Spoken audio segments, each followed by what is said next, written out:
Welcome back to the Miniature Mike Monologue. Hi, guys. Welcome back to the podcast. This is episode number 49. Okay? And I'm just going to cut to the chase. I don't have anything to talk about. Actually, I don't have anything to talk about at all. And that was the same sentiment that I had when I first started the podcast in January. I was like, how am I supposed to come up with 50 things to talk about?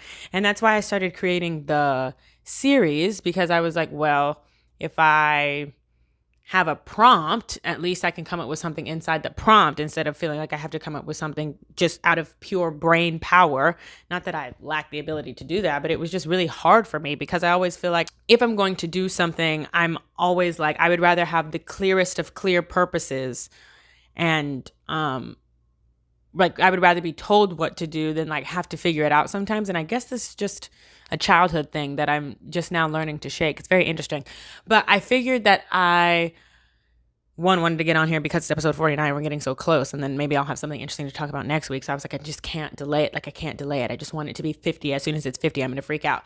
But I think when I first got on the podcast, I said it a lot of times. And then somewhere in the middle, I was like, I don't know how I feel about that. And the thing that I'm referring to is the fact that I was like, I don't really like to talk. Like, I don't really like to talk.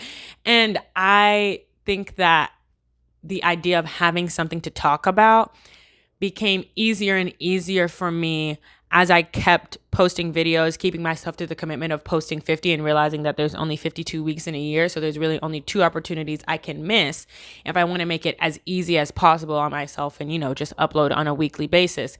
But I think that in my brain and in my context, talking and using my voice is the most vulnerable thing for me.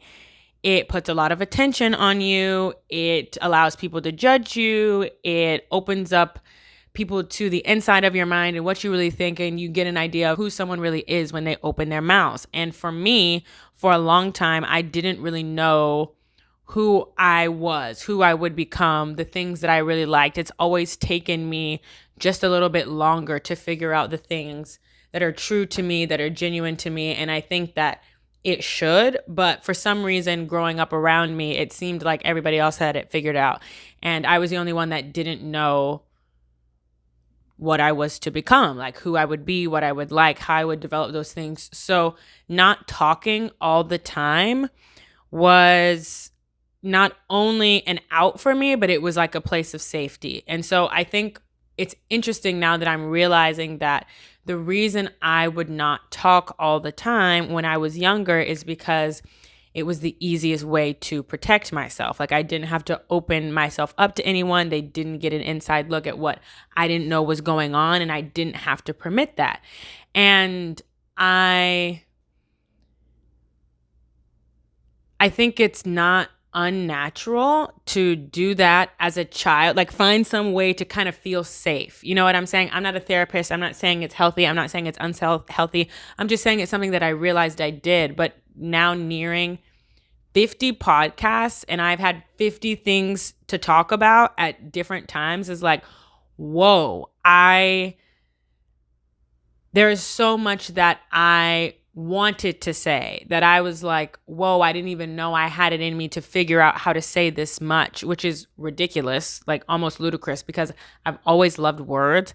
I've always loved writing. But part of the reason I loved writing more than I loved speaking was because writing is kind of anonymous, and it's not directly attached to your person. Like anyone watching this video will know that this podcast, the things that I'm saying are directly attached to me because I'm holding a microphone and you're probably seeing my face because I don't just have an audio version of the podcast. So it's directly attached to me. But if you write it, you write it down, you send it, you turn it in, and then it's done. You know what I'm saying? It might have your name attached to it. It might go in the grade book because it's attached to you. And that's how that kind of system worked for school. But like once you write it down, you kind of detach yourself from it. You can't ever detach yourself from your words physically.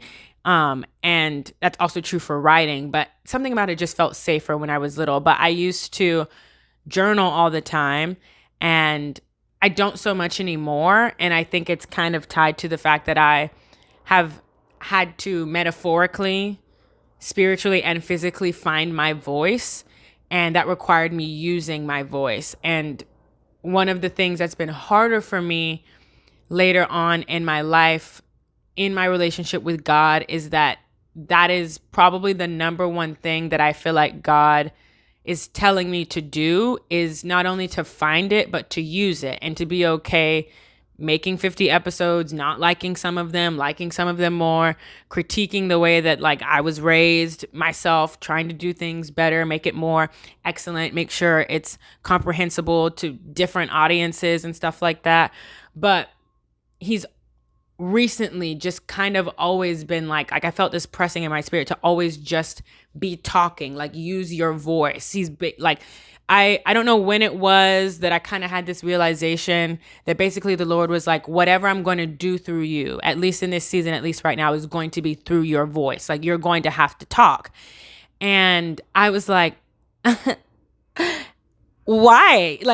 Why? And obviously, I think the first part of the podcast is a clear answer, because it can become a fear, like it can become a stronghold. And I think it's natural to be scared when you're growing up and doing all those different kinds of things. But throughout my college career, that was the thing I had to do the most too, was talk. Like I had to advocate for myself. I had to do what needed to be done, whether it was with my coaches or with my professors or with my teammates. I had to do the thing that made me the most uncomfortable and made me the most vulnerable, because it allowed people to see me. And I think I've talked about it on here. Like I started my YouTube channel first, but I had this idea for the podcast first. I had the name, I had everything. Like I had it all first. And then it was kind of like, ooh, went back in the spirit, was like, I don't think I should do it right now. And so then I didn't. And that's when I was at Portland. And I think that was the right decision. So then I left and went to San Jose State. Still didn't really know about the podcast. Then I started doing YouTube.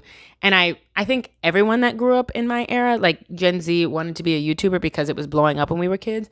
But I wanted to do it. But then when I got that directive from the Lord, I was kind of like, oh, like I actually people are going to be looking at me. Actually, people are going to decide whether or not like they want to subscribe or like or comment or do whatever because of me talking, because of me, doing whatever. It's not about me being super skilled or being excellent.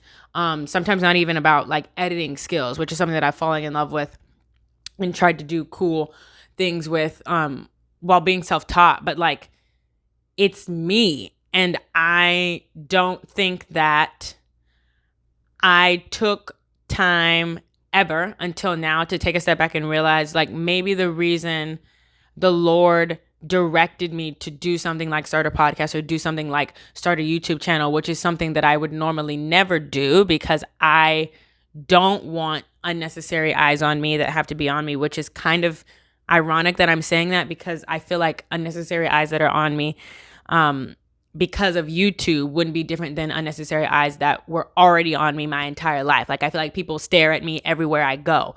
And I'm not naive to know that there might be other reasons for people doing that besides like what God has for me and his hand on my life. But it still never made me want to talk more because I don't want you to like, you're already looking at me. If I talk, you're going to keep looking at me. It's just a lot of things.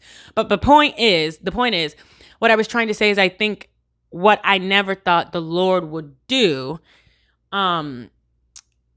is use something like a YouTube channel, use something like a podcast to demonstrate physically through people that he's created and through my own commitment to the process and continuing to post and edit and hearing my voice and all that stuff. What I never thought that he would do was use that to show me. Okay, we had to take an intermission because I forgot what I was saying. Anyways, I have always kind of leaned on my skill or my talent or my work ethic or my ability to learn something quickly and get really good at it really fast to speak for me and like create some kind of reputation for me. I've always leaned on that. I've never really had to, or I guess you could say I've never identified myself with my value being innate while my hands were still. And I guess what I have started to learn, and I'm just now realizing with the YouTube channel and with the podcast, is that the Lord is showing me doing something that I never thought that I would do, pursuing it as a passion project or as a career, is one way that he used to show me, because he knew that it would get to me, that it would make sense to me eventually, that the value he's placed in me is in me in the simplest form of my existence. And I didn't even realize that I had so heavily associated the ease at which I move through the world with my abilities that are talents, with my abilities that are trained or honed, and my consistency to be able to do that because of the gifts that he's given me, and because of the endurance that I've been able to build in my life through faith in situations like that. And I never held on to it really hard, if I'm being honest. Like, I never thought that I am only this. Like, I'm just what I'm able to do. I've never thought that.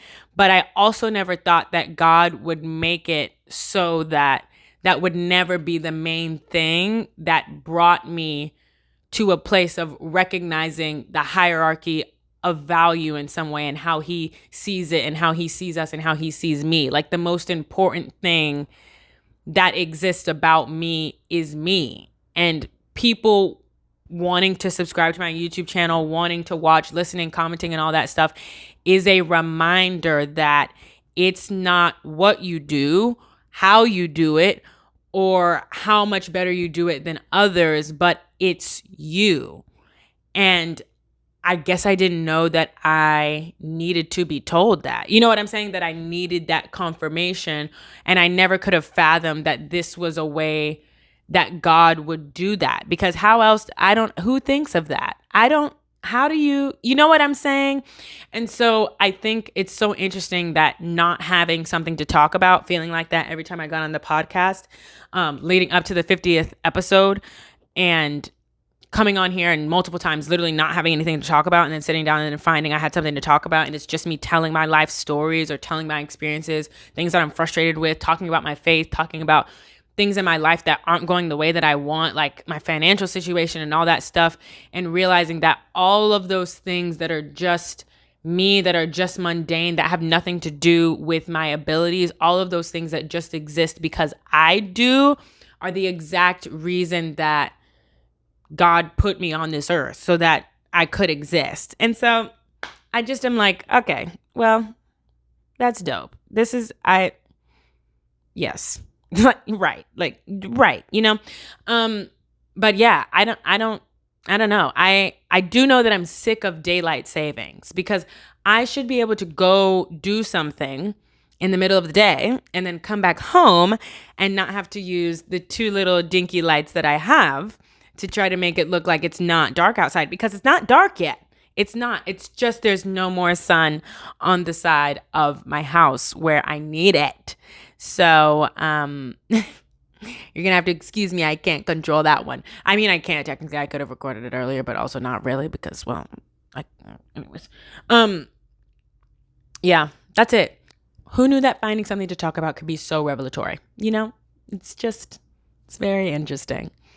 And yes, I do think I like to talk, but I'd prefer not to. I don't know if the preference is ever going to go away, but I do think it's an acquired taste, liking to talk. And I think I have acquired the proper palate. So you're going to be getting more of me, obviously, because I'm not going to stop doing this. This is one of my favorite things I've ever done.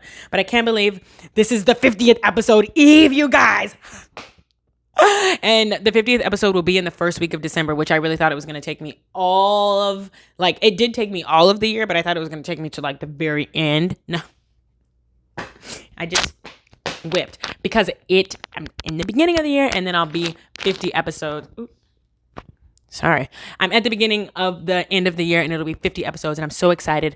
And I don't know if I'm going to take a hiatus. I don't think I will. I don't know.